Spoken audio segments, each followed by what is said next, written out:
조갑제 TV 시청자 여러분, 요새 길을 가다가 보면 사람 중심이란 말이 등장합니다. 사람 중심?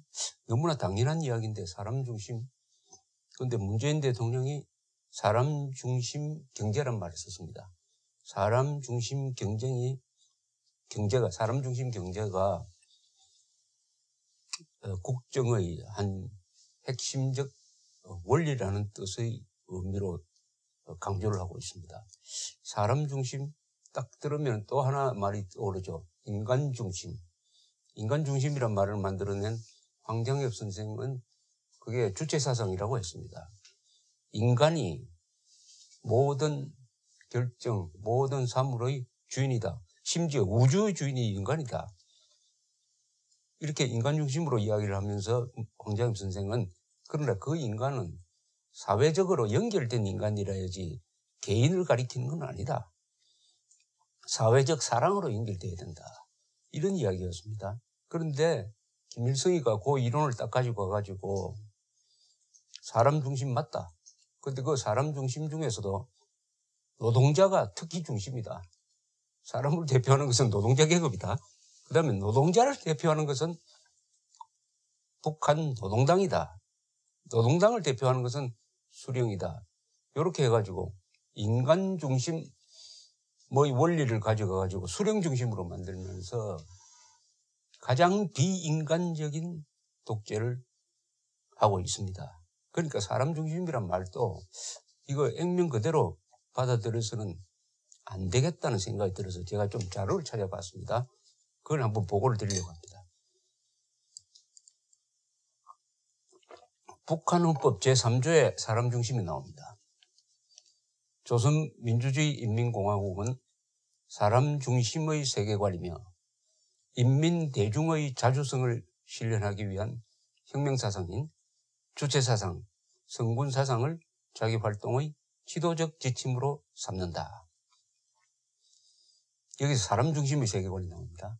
이 사람 중심의 세계관이 뭐냐 하는 게 곧 나오니까 조금 기다려 주십시오. 제4조는 이렇습니다. 조선민주주의인민공화국의 주권은 노동자, 농민, 군인, 근로인테리를 비롯한 근로인민에게 있다. 근로인민은 자기의 대표기관인 최고인민회의와 지방 각급 인민회의를 통하여 주권을 행사한다. 이렇게 적혀 있습니다. 자, 이렇게 합쳐보면은 근로인민, 노동자, 농민, 군인, 근로인테리입니다. 근로인민이 주권자입니다. 주권입니다. 그런데 여기 제8조가 근로인민이 누구냐 하는 것을 잘 보여주고 있습니다. 제8조를 읽겠습니다.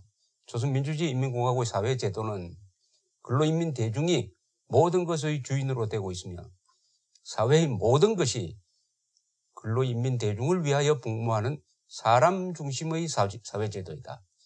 여기에 사람 중심이라는 게 딱 정확하게 규정이 되고 있습니다. 국가는 착취와 압박에서 해방되어 국가와 사회의 주인으로 된 노동자, 농민, 군인, 근로인테리를 비롯한 근로인민의利益을 옹호하며 인권을 존중하고 보호한다. 즉 사람 중심의 사회제도에서 이 사람은 누구를 가리키냐? 근로인민 대중을 가리키는데 근로인민 대중에는 노동자, 농민, 군인, 근로인테리만 들어갑니다. 적대 세력 물로 들어가지 않습니다. 탈북자 들어가지 않습니다. 북한 주민의 한 반 이상은 근로인민에 들어가지 않고 따라서 근로인민이 아니면은 주권을 행사하지 못합니다. 그래서 사람 중심이라고 했을 때 이 사람은 근로인민을 가리킨다는 게 확인이 되었습니다. 그리고 국가는 이 근로인민의 이익을 옹호하고 인권을 존중한다고 되어 있습니다. 즉 북한은 근로인민만의 이익과 인권을 존중합니다. 근로인민에 해당되지 않는 사람은 사람 취급을 하지 않는다는 뜻입니다. 그러니까 사람 중심이라고 했는데 이 사람의 정의가 근로인민이다 이렇게 나옵니다. 이걸 한국에서는 이 근로인민 대중을 한국 좌파들이 뭐라고 표현하느냐 하는 것은 여러분도 잘 아시다시피 민중이라고 표현합니다. 민중이라고 표현합니다. 민중. 그래서 민중주권론이 나옵니다. 이걸 민중민주주의라고 합니다. 대한민국 헌법은 그런 계층, 성분 이런 거 다 안 가리고 모든 개인으로 집합된 국민들은 다 차별 없이 계급 없이 하나의 독립된 인격체로 보고 동등하게 대우를 합니다. 그래서 국민주권론입니다. 그러나 좌파들은 자기들이 말하는 민중, 그 민중의 규정은 북한이 말한 것하고 거의 비슷합니다. 거의 비슷합니다. 노동자, 농민, 그리고 소상공인 등등 뭐 이런 사람들을 집어넣었는데 노동자 중심입니다. 어디까지나. 그런 점에서 북한의 인민, 북한의 사람, 남한의 민중은 계급투쟁론에 의해서 같다고 보면 됩니다. 같다고 봅니다. 그러니까 민중이 주권을 잡아야 된다. 민중이 권력을 행사해야 된다. 민중에 속하지 않는 사람은 사람 취급을 하지 않는다. 왜냐? 사람 중심이니까. 사람은 민중 중심이니까. 이런 말이 내포된 게 북한의 사람 중심인데 문재인 대통령은 그러면 사람 중심이란 말을 어떤 식으로 쓰고 있느냐 하는 것이 지난 연초의 대통령 기자회견문에 잘 나와 있습니다. 이걸 분석을 하면은 문재인 대통령이 말하는 사람도 알 수가 있습니다. 이 기자회견문에는 촛불이란 말이 9번, 평화란 말이 16번, 자유는 한 번도 나오지 않았습니다. 자유는. 그러니까 문재인 대통령 이걸 읽어보면 촛불을 든 사람을 일단 민중 또는 사람으로 생각한다는 것을 대충 짐작할 수가 있습니다. 사람 중심이라고 이야기를 했는데 거기 등장하는 주인공들은 주로 기업인이 아니고 노동자입니다. 노동자. 그리고 비정규직 같은 사람들. 이 연설문에는 기업이라든지 군인이라든지 이런 사람들 이야기는 별로 나오지 않습니다. 이 연설문에는 민중 우대, 대기업 압박이 기조가 되어 있습니다. 노동시간 단축, 장기 소액 면제자, 채무 경감, 노동자에게 국가가 여행경비를 지원한다 등등이 있지. 기업인을 지원한다든지 노동자의 권한과 기업인의 권한을 서로 균등하게 맞추겠다는 노력이라든지 이런 건 없습니다. 심지어 대통령이 절대로 쓰지 않아야 할 갑질이라는 표현까지 나옵니다. 금융권의 갑질. 그렇다면은 강성노조의 갑질, 귀족노조의 갑질이라는 말도 같이 나왔어야죠. 그렇지 않는 걸로 봐서 문재인 대통령이 말한 사람은 민중을 의미한다고 보는 것이 크게 틀리지 않을 것이다. 이렇게 생각됩니다. 그러면은 아주 놀라운 결론에 도달하게 되는데, 아마 놀라운 추론에 도달하게 되는데, 북한 헌법에 나온 사람 중심과 문재인 대통령이 말한 사람 중심에서 공통점이 있다. 그 사람은 노동자, 농민, 촛불 시위자 중심이고 대한민국의 정통성, 정체성의 근저에 있는 자유민주적 기본 질서를 신봉하는 사람은 여기에 포함되지 않는다. 포함되지 않는다. 자유민주 세력은 포함되지 않는다. 문재인 대통령의 사람에는 자유민주 세력은 포함되지 않을 가능성이 상당히 농후하다.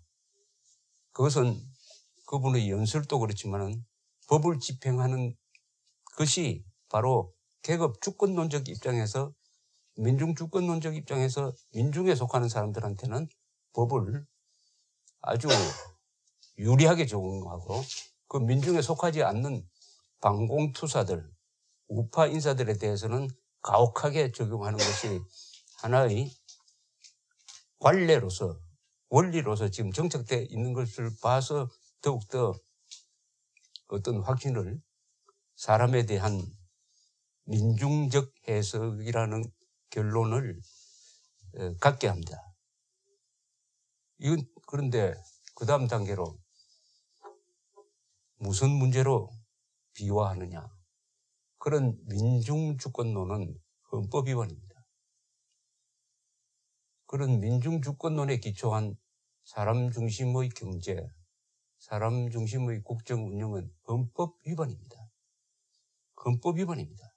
여기에 문제의 심각성이 있는 것입니다. 그럼 그 헌법 위반의 근거가 뭐냐? 그것은 헌법재판소의 판결문입니다. 헌법재판소가 2014년 12월에 통합진보당을 북한식 사회주의 혁명을 추구하는 정당으로 규정해가지고 해산을 결정할 때 가장 큰 근거는 이 통합진보당은 국민주권론을 부정하고 민중주권론을 주장하는 사람이다, 집단이다라는 규정입니다. 이게 가장 중요합니다. 결정문에 이런 내용이 있습니다. 주권자의 범위를 민중에 한정하고 민중에 대비되는 일부 특정 집단에 대해 적대적인 관계로 설정하고 있으므로 피청구인, 통진당입니다. 피청구인 주도 세력이 내세우는 민중주권주의는 국민을 주권자로 보는 국민주권주의와 다르고 국민을 변혁의 주체와 변혁의 대상 또는 규제의 대상으로 구분하는 것으로서 계급주의를 금지시킨 헌법에 어긋난다.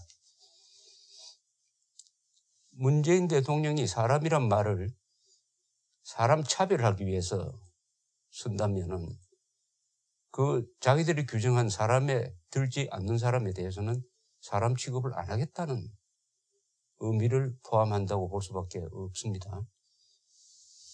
지금 수사기관이 방공자유전선에서 뛰었던 사람, 전 국정원장, 전 국방장관에 대해서 법을 적용하는 방식과 불법 시위했던 사람, 강정 마을로 몰려가서 해군기지 건설을 방해해가지고 국가에 수백억 원의 재산상 손실을 끼쳤던 사람한테 구사권 소송을 하다가 그것을 취소하고 면죄부를 주는 것, 이 두 가지를 딱 비교하면은 문재인 정권의 법 적용이 민중주권적으로 이루어지고 있다 하는 것을 잘 알 수가 있습니다. 이 헌법재판소 결정문은 이미 그런 사태를 예견을 했습니다. 안창호, 조용호 두 재판관이 보충 의견을 달았는데 거기에 이런 구절이 있습니다. 법정 의견에서 본 바와 같이 진보적 민주주의 체제, 이 진보적 민주주의는 민중주권론에 기초한 이념이 바로 진보적 민주주의입니다. 진보적 민주주의 체제의 국민은 민중에 속하느냐 또는 수구 보수 세력 등에 속하느냐에 따라서 법적 지위와 사회적 신분이 달라진다. 이건 무슨 이야기입니다. 누가 민중에 속하면은 법적 지위가 법 위에 있어가지고 많은 혜택을 받고 민중에 속해 하지 않으면은 법 아래에 있어가지고 법으로부터 보복을 당한다. 그리고 사회적 신분도 달라진답니다. 사회적 신분도. 민중계급에 속하면 사람 취급을 받고 민중계급에 속하지 않으면 사람 취급을 안 당한다. 못 당한다. 안 당하도록 한다. 사회적 신분이 달라진다는 겁니다. 이게 무슨 이야기죠? 민중에 속하느냐. 이게 혹시 이런 식으로 분석될지 모릅니다. 촛불을 들었느냐 태극기를 들었느냐에 따라서 법적 지위와 사회적 신분이 달라진다.